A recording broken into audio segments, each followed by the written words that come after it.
Hi, my name is Susan Stoderl, and I'm going to be your host for Beyond the Books, The Language of Success, an interdisciplinary podcast on child and adult literacy. Thank you for joining us. Today, I have a special guest. Her name is Hawa Grace Anderson, and I've known her for quite a while now, at least 7 years, I think. It happens to be that she's from Kansas, and so am I, but we met in New York City.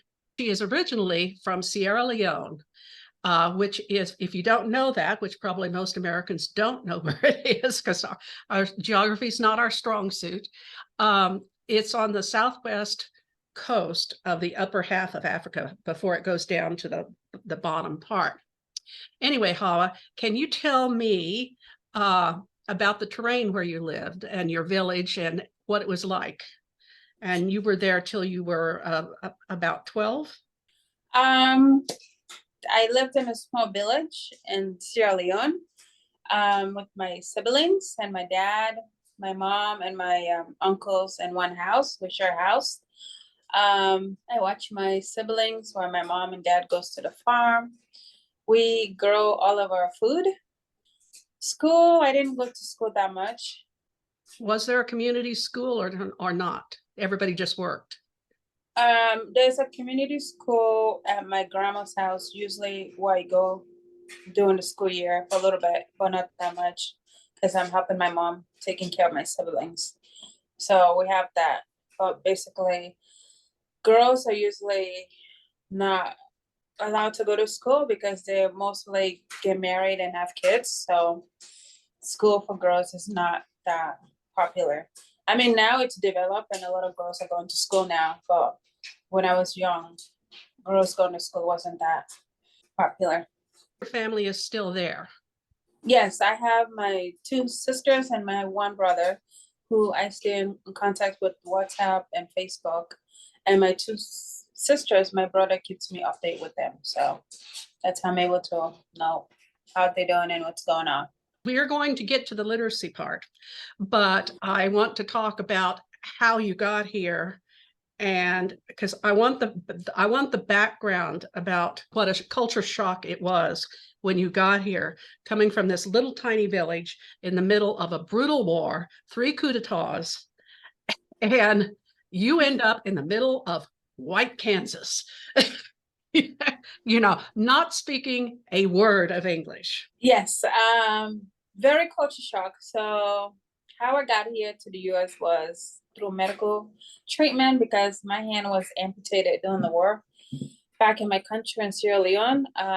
If anyone see the movie Blood Diamond, it's kind of based through that. So when I got here, just me without my family to Kansas, we actually landed in New York and it was snowing, and I have my African dress. Oh my gosh. We were cold. And they have to But you buy thought the jackets. world was coming apart. I They mean, have to, white stuff falling from the sky.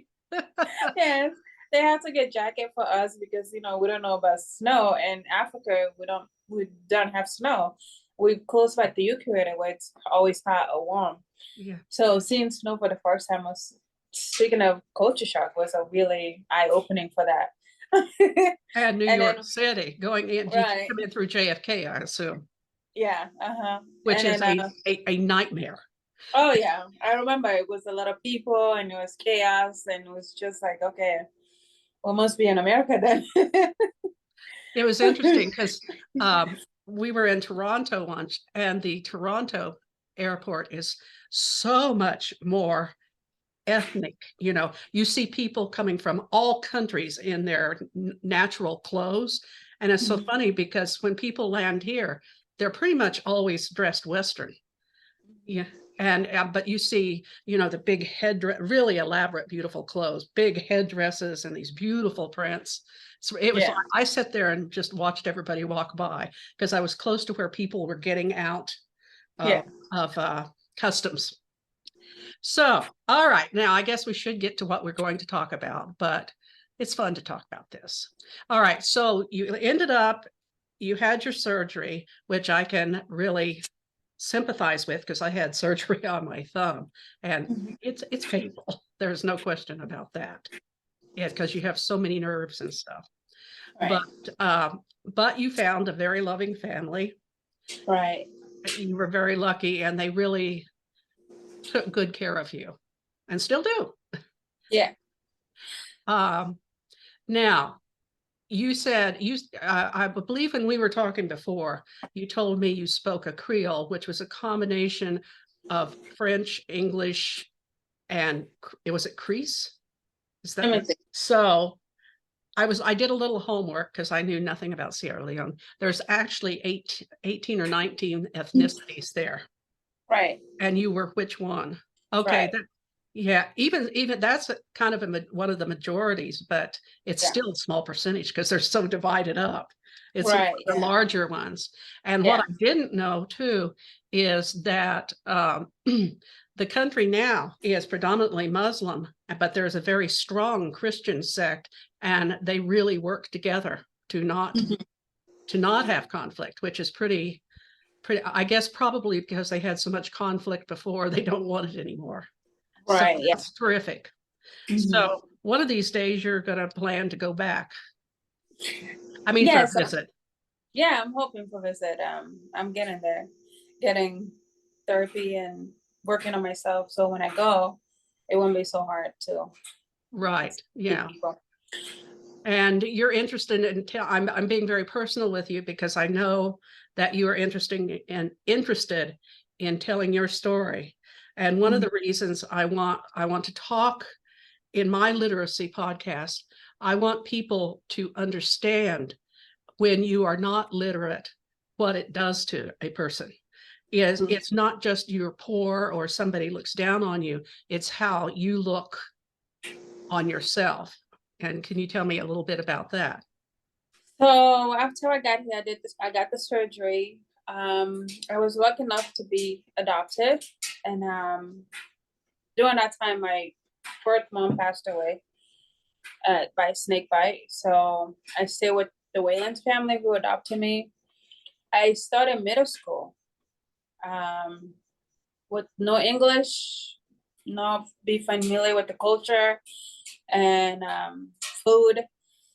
So it was a lot of culture shocks going on with that. And I you was thought you weren't sure how old you were. I mean, no. they Oh, see that's another thing. this Yeah, girl come in right. and say, Yeah. "How old are you?" And you go, So so when I got here, they just guess, and also the season. Sometime in Africa, if they don't know yet, if you're born in the raining season or the hot summer, the rainy season, or usually like March, April, or other season. And then they test my teeth, I guess, for DNA. So "Oh, that's how, yeah. So that's how they were able to guess when was my birthday. They gave me March 15th, 1987. ah, So, so yes, that was like when I was 14, 15, preteen, new country, new family, new everything, culture shock. and of course, that's old to be in seventh grade. Right. When I Yeah. was So 14 or 15, I was like a freshman or sophomore because right. I graduated high school when I was 17. I actually started a year early. I started when I was 5 instead of 6. Yeah. So I already have that cautious on, being too old and all that. And then top of that, not speaking English. I took ELSO English for second language, and I had a tutor, one of our neighbors who retired from teaching. So between her and then the ELSO class, they helped me with my language and some of the reading, but still, I was still struggling, which not knowing the language and the literacy makes you low self-confidence, because I don't want to read or stand in front of people to talk because I don't know what the words, the pronunciation, or what it would say.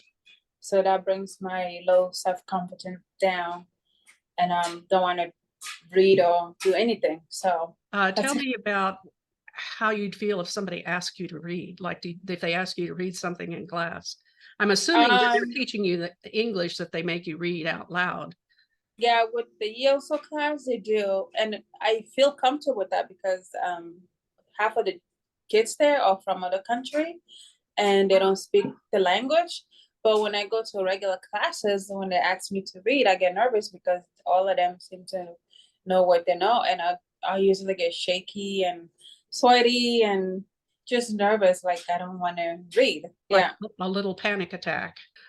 Tell me, if you were to meet someone that was in your situation, obviously there are a lot of immigrants come in. In Asheville, they brought in, I believe it was 100 people from Afghanistan. I have never met anyone, but what would you, I rarely see people of different cultures here because it's pretty, uh, Asheville is expensive like New York City.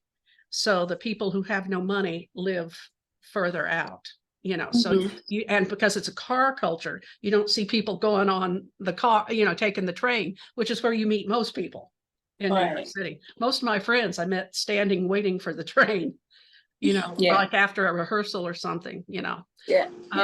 What would you tell somebody else coming in this situation? Um, I think patient and having the supportive system, like my adopted family were, they were really supportive. I know they don't understand my language, we can communicate, but they were patient and they were able to understand my a little bit of my background. Like, okay, she not from here, so we can't force her to learn a culture, force her to do something she doesn't understand. So patient and then just surround with the supportive community that will help you through it. Be willing to learn and ask for help, which I didn't do at the beginning. I feel ashamed to ask for help. So as I'm getting older, I'm learning to ask for more help and then self-care. Yeah. I think a lot of us go through that. Yeah. I am very poor at asking for help, but I am gradually Right. learning to do Uh-huh. that. It's reciprocal. So, and you also had, I know this, but when I knew Hawa in person, I can remember her struggling to read, or you, I should say. I'm talking about you in third person, but uh, you always tried, but your conversation was always excellent. I can tell how much from when I knew you, how much your vocabulary has grown and Thank the you. way that you can express yourself. And what did you just accomplish? So again, with school and educating yourself and then be willing to learn and new things. So I just got my associate in psychology. So I think that helps me being in school and having supported classmate and professors to help me with that. Learning to learn and read helps me with my literacy and language.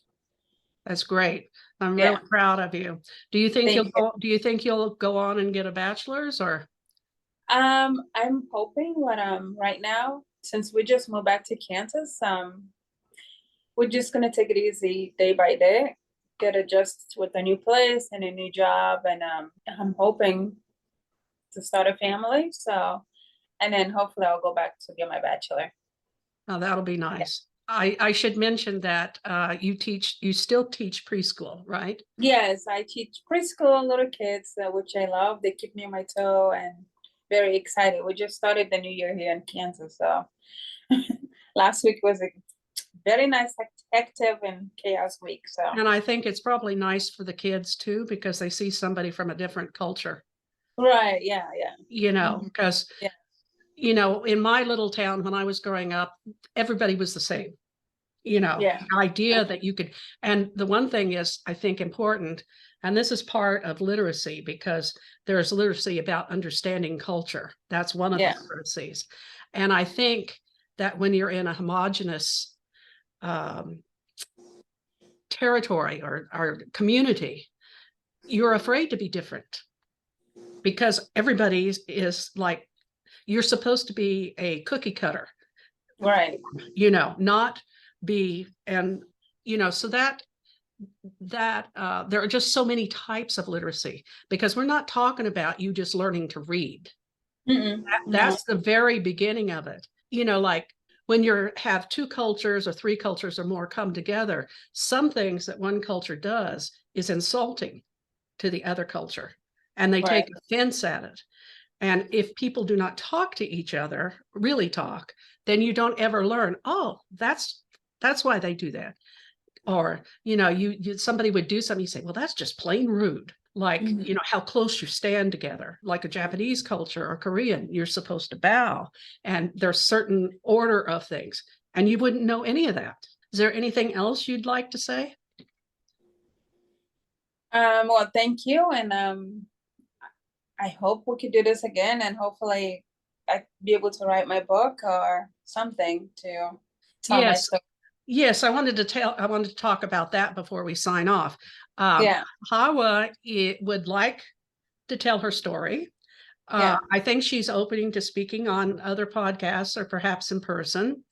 And she is interested in writing a book Mhm. about her experience, which I think would be great because those of us who have not gone through such hard times just don't understand. I mean, when you think about people actually wanting to fight in the streets and to be militaristic, they don't really understand. I don't think they know what it's really about. To lose your family, to have nothing, to go to a Right. foreign place, to end up in a refugee camp, thousands and millions, more than thousands, millions of people across the world that are in that situation. As being literate people, that's one of the things we need to understand and work on. Mhm. Yeah. Anyway, I really thank you for coming here and talking to me. And I do hope we can talk again. Um, Yeah. Podcast is going to air on Tuesday, this Tuesday. And the next podcast will be September 12th, which happens to be the day my book gets launched. And I Okay. do very well in my planning to do two things in one day. If you'd like to contact Hawa, you can, if you go to my website, which I will put on at the end of this film, you can message me there and I can get you in contact with Hawa.